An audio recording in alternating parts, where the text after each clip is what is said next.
So you like it when your partner spreads your limbs, ties you to the bedposts, and talks dirty to you. Or maybe it turns you on to kiss your partner's feet, smell their hair, or even wear their underwear. The list of kinks and fetishes out there is pretty much endless. A list of kinks and fetishes. Since kinks and fetishes vary from person to person, here are 25 to consider. Some will make no sense to you or maybe even disgust you, and that's okay. As the saying goes, different strokes for different folks. Maybe, just maybe, there's something on this list that excites you. Cuckolding.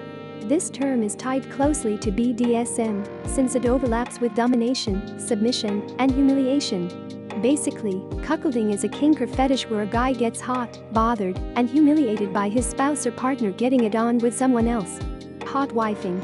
Hot wifing is a closely related kink to cuckolding, where people offer up their significant other to outside partners as a matter of pride, instead of humiliation. Clothed female naked male.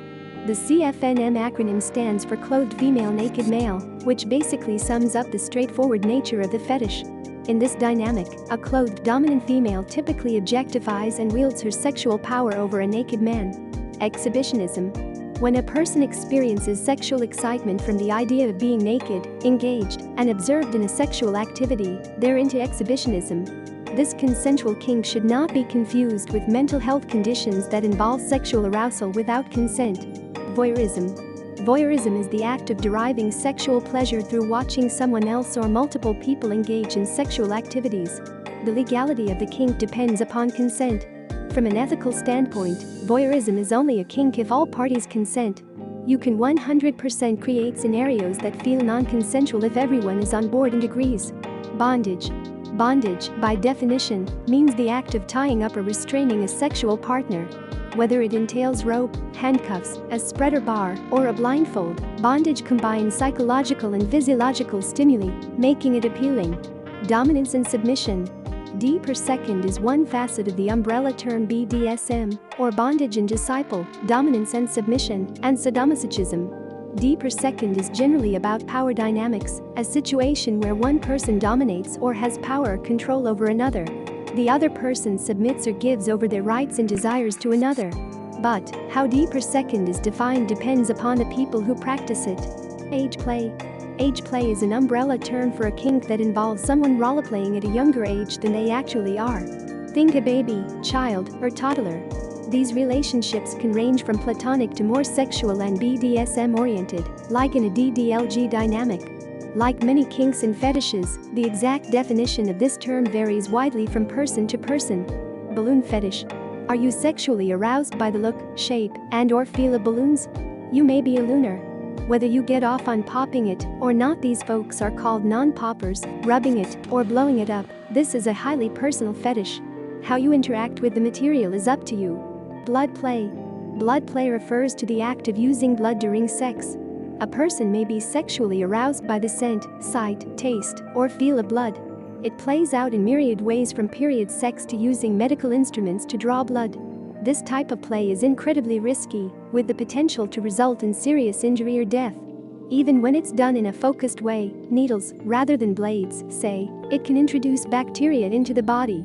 A scrupulous clean practice must be learned for anyone who does this sort of play.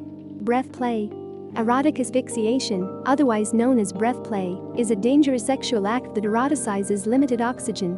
Many types of kink play can carry danger or the risk of harm, but breath play is among the most potentially dangerous, as is choking, which makes it especially dismaying to see it in porn and see that it is becoming normalized.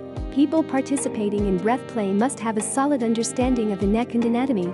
You need to know what you are affecting and how. Brain oxygenation and more. This is 1000% not a beginner activity. CBT.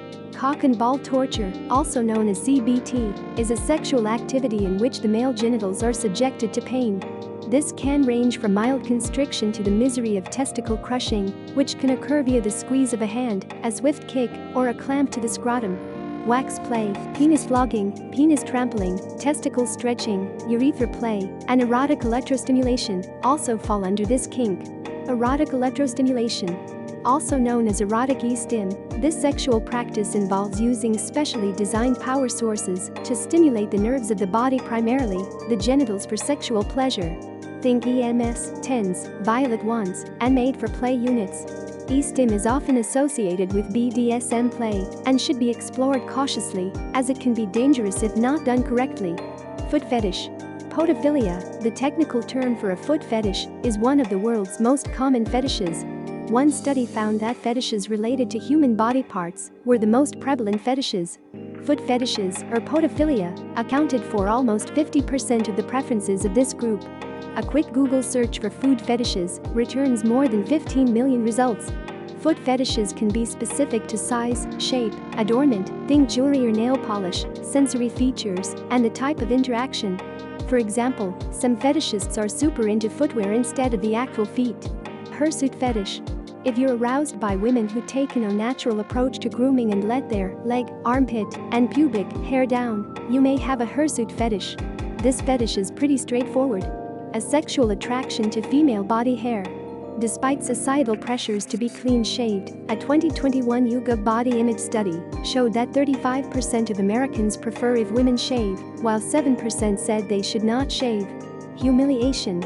For some folks, humiliation is their fast track to sexual pleasure. They may like to be degraded, embarrassed, insulted, or humiliated during sex. Some forms of humiliation are verbal, while others are more physical. Some combine the two. Before you delve into this sort of play, get a read on your partner's wants, limits, and desires, since this is not a one-size-fits-all situation. And if this kink isn't something you're comfortable with, that's okay too. Impact play. If the thought of striking your partner with a hand, toy, or object for sexual gratification seems extreme, it doesn't have to be. This sort of sensation play can range from sweet love taps to smacks that leave a mark for days. This power exchange extends far beyond spanking. The idea is to strike safe erogenous zones, butt, upper thighs, etc., that trigger an endorphin high. It's not all about pain, but it can be, depending upon what both people want, and more about the psychological elements. Nismolagnia.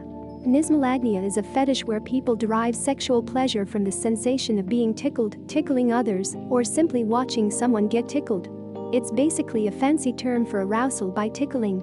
Often, with this fetish, no sexual activity is involved, and people can orgasm from tickling alone. Latex fetish. The attraction to latex and rubber can be fetishistic. Wearing garments made of these skin-tight materials is closely linked with the S&M community. Some people also find sexual appeal in the actual material, whether they wear it or not. For others, the smell of rubber is enough to spark arousal. Masochism.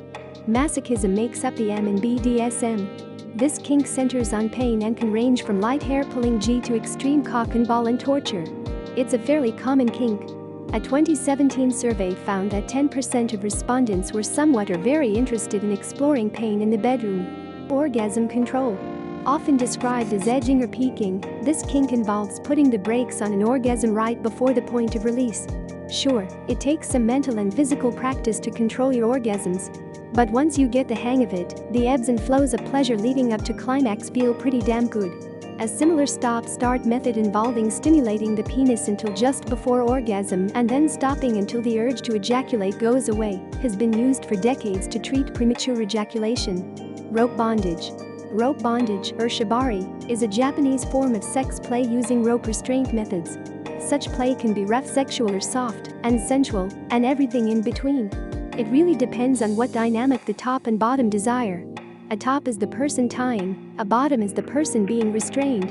Sadism. If the idea of inflicting pain on others excites you, you may be a sadist. From biting in bondage to hot wax and handcuffs, this type of play encompasses a variety of physical and psychological power exchanges.